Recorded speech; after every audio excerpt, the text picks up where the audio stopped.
अब सबसे पहले यहाँ तक की बात कर लिया मैंने, अब बात करते हैं फैक्ट्स में और मूवीज़ में आखिर क्या क्या डिफरेंस था। और एक चीज़ ध्यान रखिएगा, बहुत इंटरेस्टिंग स्टोरी होने वाली है ये, तो इसको बहुत ध्यान से सुनिएगा, क्योंकि अगर आप सिर्फ ये सोचेंगे कि मूवी का रिव्यू है, तो नहीं, मैं रिव्यू नहीं करता ज़्यादातर, मैं एक जो फैक्ट है इसके साथ उसको लेके आने की कोशिश कर रहा हूँ।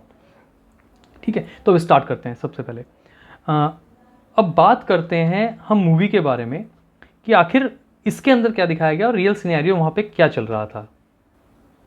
एक्चुअली बात स्टार्ट होती है 1938 से। ठीक है, 1938 में जर्मन साइंटिस्ट थे लिज मीटियर ऑटो फ्रिस्क, इन्होंने न्यूक्लियर फ्यूजन की जो पूरी प्रोसेस थी इसको इन्वेंट कह सकते हैं, डिस्कवर कह सकते हैं मेनली, क्योंकि प्रोसेस तो पहले से होती आ रही है। इन्होंने उसको डिस्कवर कर लिया था, इस पूरी प्रोसेस को, कि आखिर कैसे जो फ्यूजन के अंदर जो एक एटम है वो टूट रहा है और टूटने के बाद जो चेन रिएक्शन बन रहा है वो कैसे बन रहा है। इस पूरी प्रोसेस को इन्होंने डिस्कवर कर लिया था। डिस्कवर करने के बाद क्या हुआ, ये चीज़ कंफर्म हो चुकी थी कि अब इसका यूज़ जर्मनी अपने एटम बॉम्ब का जो मतलब उसको बनाने में 100% करने ही वाला है। अब तो क्लियर हो चुका था ये चीज़। लेकिन जर्मनी को भी, सॉरी यूएस को भी ये समझ आ चुका था कि जल्द ही जो जर्मनी है वो एक एटम बॉम्ब बना लेगा। ठीक है, और सबसे बड़ी बात क्या हुई इसके बाद कि जर्मन एग्रेशन 1939 में स्टार्ट हो गया था। सेकेंड वर्ल्ड वॉर जब स्टार्ट हुआ तो वो जर्मन एग्रेशन स्टार्ट हो गया था। तो 1938 में इस इंसिडेंट का होना और उसके बाद 1939 में जर्मन एग्रेशन, तो बहुत चीज़ें मतलब एक लिंक बन रहा था। तो यूएस को भी डरा लगा कि आखिर भी हमें भी एक चीज़ करना चाहिए, तो यूएस ने भी कहीं ना कहीं इसके ऊपर थोड़ी प्रोसेस स्टार्ट होती है। जब थोड़ी प्रोसेस स्टार्ट होती है यूएस की, तो आप हमेशा याद रखिएगा यूएस को एक बहुत बड़ा एडवांटेज था। ठीक है, एडवांटेज क्या था, यूएस हमेशा जैसे वर्ल्ड वॉर का सिनेरियो था, तो वर्ल्ड वॉर 2 के सिनेरियो में भी यूएस आराम से यहाँ पे बैठा हुआ है, देखिए आप। ठीक है, यूएस आराम से यहाँ बैठा हुआ है। उसको हमेशा क्या लगता है, ऊपर कनाडा है सॉरी, उसको हमेशा क्या लगता था वर्ल्ड वॉर से पहले कि मेरे इधर भी सी है और मेरे इधर भी सी है, तो जो भी मुझ पर अटैक करेगा, इतने बड़े वेपन तो बने नहीं थे, जो भी मुझ पर अटैक करेगा या तो इस रूट से आएगा या इस रूट से आएगा, सी रूट से, चलिए नीचे से मान लिया या इधर से मान लिया, आएगा कहीं ना कहीं रूट से, और इस रूट को आराम से मैं टैकल कर सकता हूँ। मेरे पास इतनी सिक्योरिटी फोर्सेज है या मैं इतना सक्षम हूँ कि मैं इस पूरे रूट को टैकल कर लूँगा।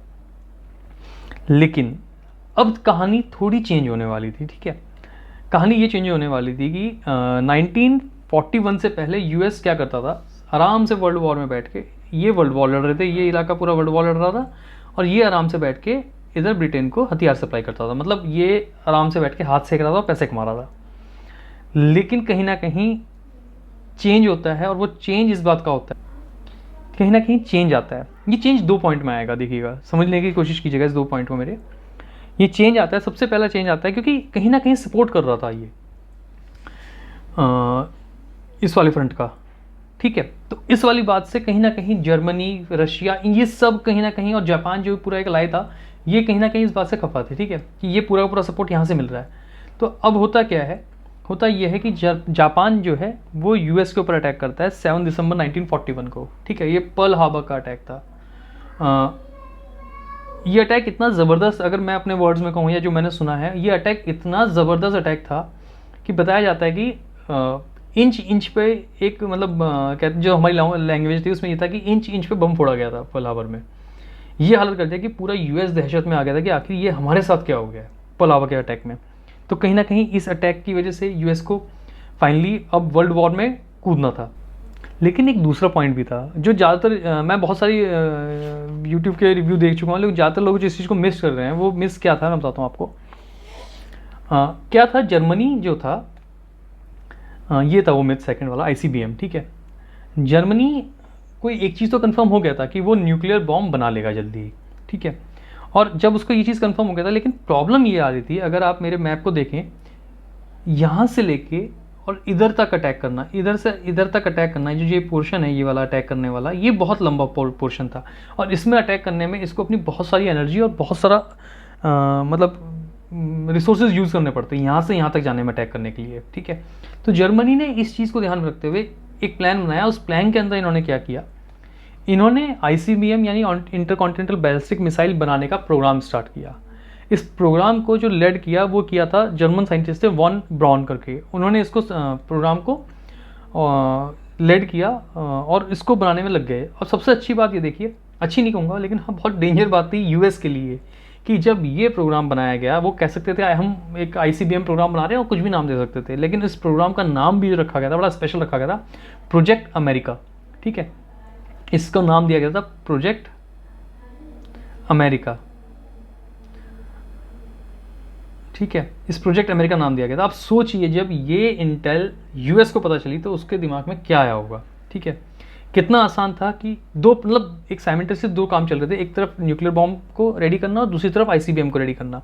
और सिंपल क्या था कि इसमें वॉरहेड अटैच करना इसके अंदर, ठीक है, इसमें वॉरहेड अटैच करना और सीधा अटैक करना। और अटैक का प्रोग्राम भी ये था कि जो इन्होंने टारगेट किया था सिटीज़ को, मेजर सिटीज़ प्लस न्यूयॉर्क को इन्होंने टारगेट किया हुआ था कि हम इन सिटीज़ को थ्रू न्यूक्लियर बॉम्ब अटैक करेंगे। तो जब ये चीज़ें पता चलती हैं यूएस को, तो आप यकीन मानिएगा यूएस बिल्कुल पागल हो चुका था। अब यूएस को ये चीज़ समझ में आ चुकी थी कि अब हमें कुछ करना पड़ेगा, अदरवाइज हम मारे जाएंगे। ठीक है, तो इन सारे मैटर्स के बीच में, ठीक है, क्योंकि ये मैटर अगर देखा जाए तो 1938 की सारी बात हो चुकी है पहले, बट तब से लेकर अब तक यूएस से सीरियस नहीं था। अब क्या होता है, अब एंट्री होती है यूएस प्रेसिडेंट की। यूएस प्रेसिडेंट की एंट्री कैसे होती है, यूएस प्रेसिडेंट की एंट्री इस तरीके से होती है कि एक बहुत माने हुए साइंटिस्ट थे लियो सिजलार्ड, और दो हंगेरियन साइंटिस्ट थे जर्मनी के। उन लोगों को हिटलर का पूरा प्रोग्राम पता चल चुका था कि आखिर हिटलर का जो न्यूक्लियर प्रोग्राम है, जो मैंने आपको बताया, ये पूरा प्रोग्राम इनको पता चल चुका था। और सबसे बड़ी बात क्या थी कि ये सब ज्यूज़ थे। ठीक है, और ज्यूज़ का क्या हल कर रहा था हिटलर, वो सबको पता है उस बारे में। तो आखिरकार इन्होंने कोशिश की कि हम यूएस प्रेसिडेंट यानी रूजवेल्ट को, जो उस टाइम प्रेसिडेंट थे रूजवेल्ट, इनको इस किसी तरीके से ये चीज़ें सारी चीज़ें हम बता पाएँ।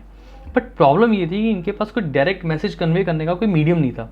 तो इन्होंने इसका रास्ता निकाला। इन्होंने जो बहुत महान साइंटिस्ट थे अल्बर्ट आइंस्टाइन, इनको अप्रोच किया, इनको एक लेटर लिखा और उस लेटर के अंदर अपनी पूरा कंसर्न बताया इनको कि आखिर क्या क्या प्रोग्राम है। और इसी कंसर्न को देखते हुए, क्योंकि जो आइंस्टाइन थे वो खुद ज्यूज थे और वो खुद जर्मनी से आए हुए थे इधर। ठीक है, उन्होंने जर्मनी छोड़ दी थी, तो कंडीशंस ज्यूज की उनको भी पता थी। तो उन्होंने ये लेटर अगेन एक लेटर लिखा अमेरिकन प्रेसिडेंट को। ठीक है, और अमेरिकन प्रेसिडेंट को लेटर लिख के उन्हें पूरी चीज़ें बताई हैं उन्होंने कि आखिर क्या क्या प्रोग्राम चल रहा है, किस तरीके से वो हमारे लिए एक बहुत बड़ा खतरा है जर्मनी का प्रोग्राम। ये इस टाइप का कुछ होता। तो अब होता क्या है कि जब यूएस प्रेसिडेंट को ये पूरी बात पता चल जाती है, तो यूएस प्रेसिडेंट जो रूजवेल्ट थे, उन्होंने क्या किया, इस पूरे मैटर को सीरियसली लिया। अब ठीक है, अब तक मैटर चलता आ रहा था कि हम बनाएंगे, बट अब रियल में इस चीज़ को सीरियस लिया गया। ठीक है, और सीरियस लेने के लिए उन्होंने क्या किया, जो उस टाइम के उनके कर्नल थे उस टाइम, वो कर्नल लेस्ली ग्रुप्स, जो बाद में जनरल बने, यूएस जनरल बने, पेंटागन इन्हीं का डिज़ाइन किया हुआ है, या इन्हीं का दिमाग की उपज थी पेंटागन। तो इन्होंने लेस्ली ग्रुप को इस पूरे मिशन के लीड करने के लिए भेजा कि भैया आप पूरे मिशन को लीड कीजिए और अब आपको हर चीज़ को प्रॉपर वे में ले जाना है और इसको कंप्लीट करना है। तो ओके, इन्होंने ये अपना जो इनको काम सौंपा गया था इन्होंने स्टार्ट किया। अब मैं आपको एक स्पेशल बात बताता हूँ। स्पेशल बात यह है कि जो कर्नल लेस्ली ग्रुप थे, ये कोर ऑफ इंजीनियर से थे।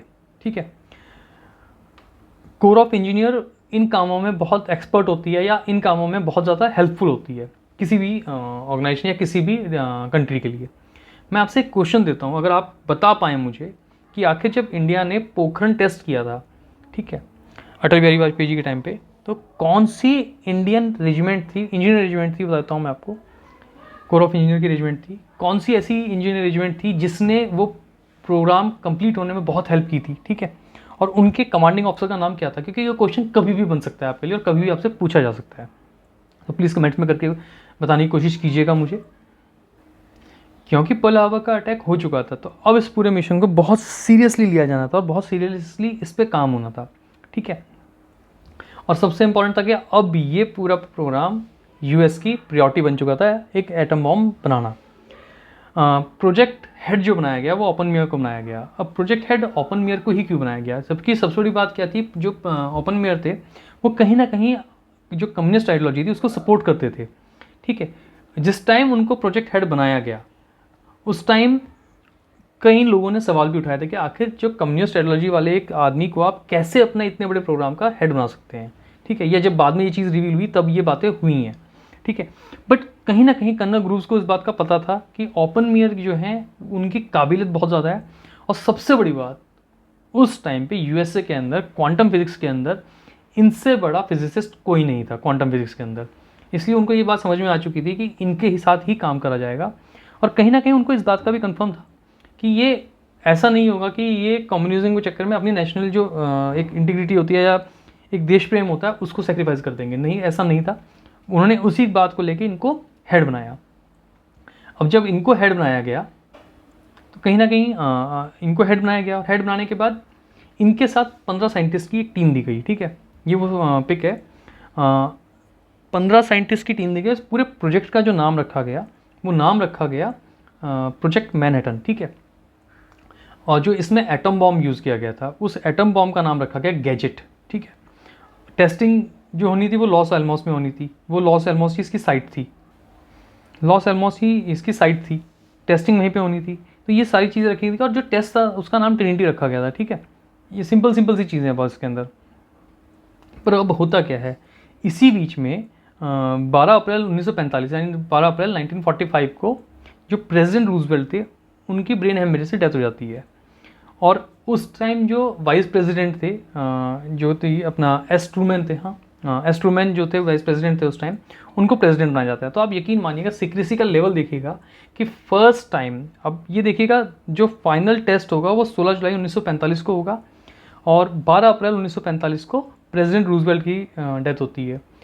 तब जाके इतने क्लोज आने के बाद जाके जो ट्रूमैन थे प्रेसिडेंट थे उनको पता चलता है कि यूएस के अंदर कोई इस टाइप का एक प्रोग्राम चल रहा है जिसके अंदर हम एक एटम बॉम्ब बनाने वाले हैं। तो सीक्रेसी का लेवल देखिएगा आप। तो उन्हें पता चलता है, लेकिन वो भी इस कंसर्न से वाकिफ़ होते हैं कि हाँ जर्मनी बहुत बड़ा एक हेडेक बन सकता है हमारे लिए या एक बहुत बड़ी प्रॉब्लम बन सकता है। तो इस पूरे प्रोग्राम को चलाना बहुत ज़रूरी है और इवन फ्यूचर में भी कोई ना कोई बन सकता है हमारे लिए, तो इसलिए इसको करना ज़रूरी है। और फाइनली फिर इनकी परमिशन मिलने के बाद यूएस में 16 जुलाई 1945 को सुबह 5:30 बजे ये टेस्ट होता है। और जब ये टेस्ट होता है, अब देखिए सबसे इंपॉर्टेंट बात है जो मूवी ने मिस किया हुआ है। ठीक है, जब ये टेस्ट होता है, टेस्ट होने के बाद क्या होता है, जब एटम बॉम्ब फटता है, फटने के बाद जो स्मोक निकलता है, जो उसका वो मशरूम फॉर्मेशन होता है, जो स्टार्टिंग का ब्लास्ट होता है और उस ब्लास्ट में जो लाइटनिंग होती है, जो पूरा वहाँ पे लाइट फैलती है, इस पूरे ब्लास्ट में जब वो ब्लास्ट होता है, लाइट फैलती है, तब ओपन मियर एक गीता का श्लोक बोलते हैं। ठीक है, 2 श्लोक का जो जिक्र ज़्यादातर आता है ओपन मियर के साथ वो आता है। जो पहला श्लोक था वो गीता का श्लोक है। कहाँ बोला गया था? वो बोला गया था इनके इस टेस्ट में, जब ये टेस्ट हुआ था, एक्सप्लोजन हुआ था, और ये वो फॉर्मेशन था जिस लाइटनिंग को देख के उन्होंने बोला था। और एक्चुअली उन्होंने लाइटनिंग को देख के क्या बोला था, हाँ ये श्लोक जो था ये उस लाइटनिंग को देख के के बाद उन्होंने जब वो अपने उस साइट से चेक कर रहे थे तो उन्होंने बोला था दिवी सूर्य सहस्त्रस्य भवे दुग्ध पद्धुतिता यदि भा सदृशी सा सद्याभ्य सस्त्य महात्मन। मैं अच्छी तरह नहीं बोल पाया हूँ, मुझे पता है क्योंकि संस्कृत मेरी थोड़ी वीक है, बट ये वो श्लोक था। और देखो इतना जो इसका मीनिंग था कितना अच्छा था कि यदि आकाश में हजारों सूर्य एक साथ उदय हों तो उनका प्रकाश शायद परम पुरुष के इस विश्व रूप के तेज की समता कर सके। तो कहीं ना कहीं उनको समझ में आ गया था कि उन्होंने क्या चीज़ बनाई है, हजारों सूर्य एक साथ उदय हों। उस टाइम ये इन्होंने श्लोक बोला था, बट जब मूवी की बात करते हैं तो मूवी में ये कहीं है ही नहीं है।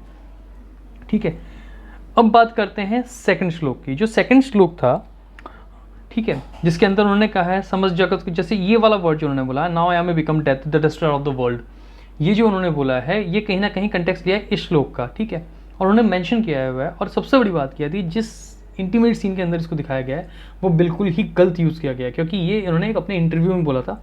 और इस इंटरव्यू की क्लिप आप देखेंगे अब।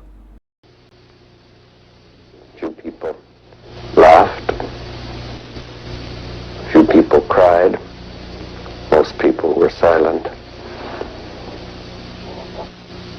I remembered the line from the Hindu scripture, the Bhagavad Gita.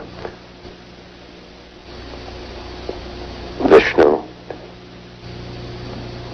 is trying to persuade the prince that he should do his duty, and to impress him takes on his multi-armed form and says, now I am become death, the destroyer of worlds.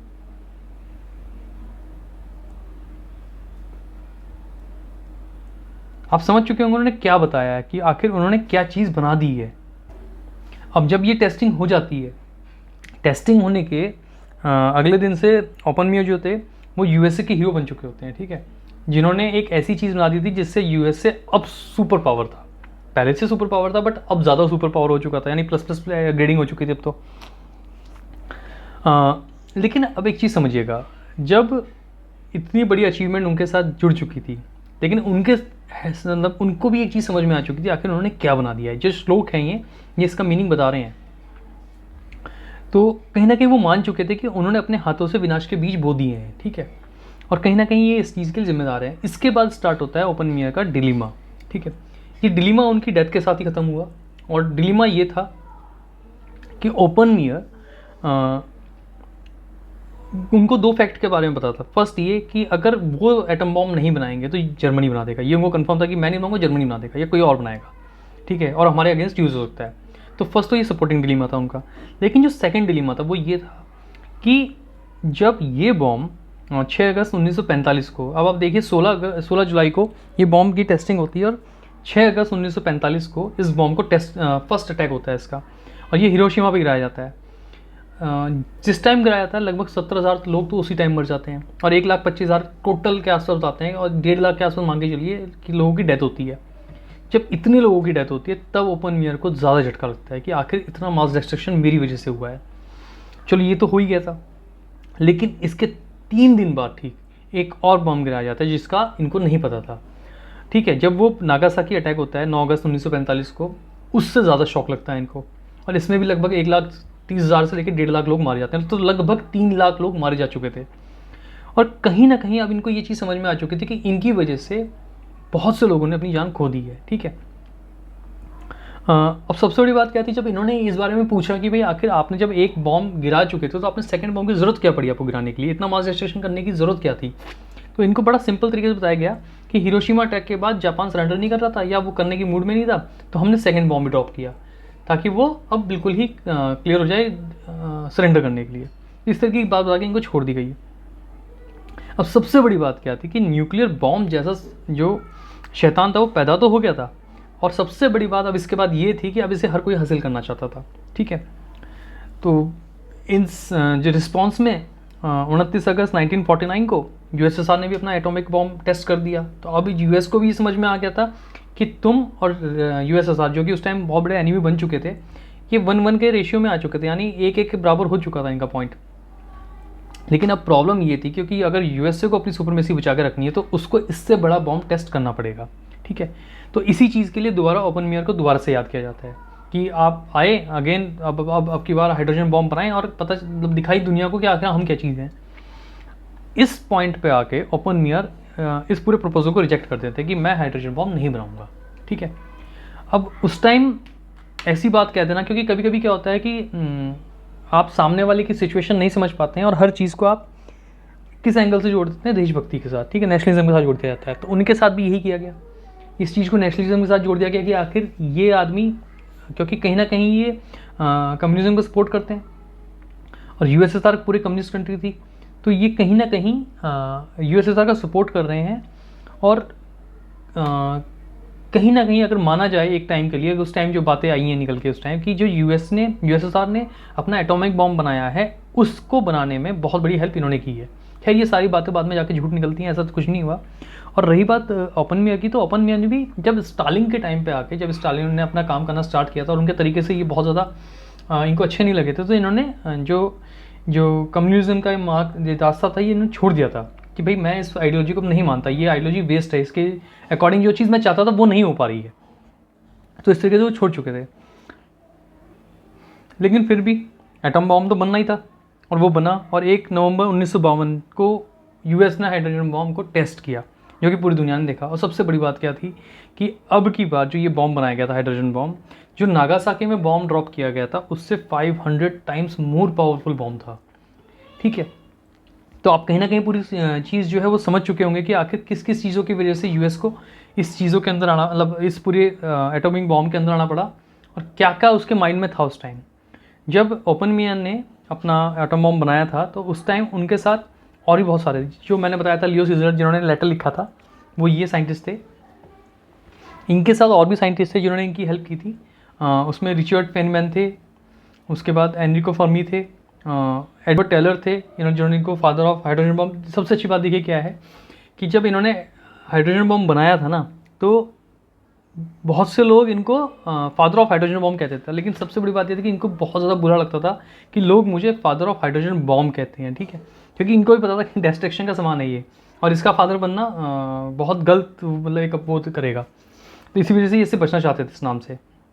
और आखिरी में Albert Einstein, ठीक है। इस movie के अंदर जो मुझे सबसे अच्छी चीज़ लगी वो ये दिखाई गई है, इस मूवी के अंदर जो सबसे अच्छी तो नहीं कहूँगा, बट हाँ एक चीज़ दिखाई गई कि आखिर जो इतने महान साइंटिस्ट हैं उनका जो लास्ट टाइम है वो कैसे निकलता है, ठीक है।